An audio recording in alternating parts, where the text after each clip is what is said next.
Ah tiens, la une de Libé, bilan 2024 est sortie. Les JO, Judith Godrèche, Trump, Gisèle Pelicot, Barnier, Assad. Mais attends, il manque pas un truc là? Y a pas d'image de Gaza? Je sais pas, c'est comme faire une sur 2020 sans parler du Covid. Attends, on va voir s'ils en parlent à l'intérieur. Des législatives surprises, le comeback de Trump, des JO de rêve, la Syrie sans Assad. Ah ok, donc toujours rien sur Gaza. Ne jamais dire jamais pourrait être la devise de ces 12 derniers mois. Ne jamais dire jamais?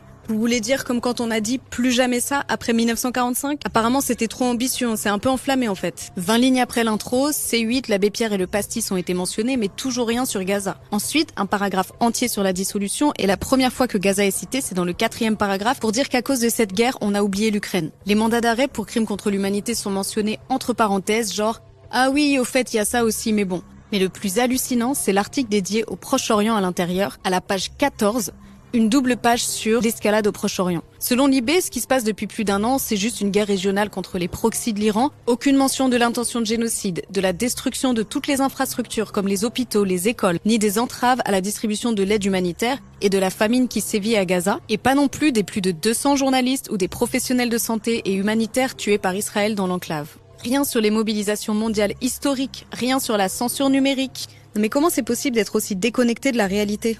Une enquête d'arrêt sur image révélait en janvier 2024 des conflits au sein de la rédaction de Libération depuis le début de la guerre menée par Israël, avec notamment le service Check News qui aurait été pointé du doigt pour alimenter le négationnisme autour du 7 octobre. Cette une bilan de 2024 montre une fois de plus l'invisibilisation des souffrances des Palestiniens et leur déshumanisation dans les médias mainstream.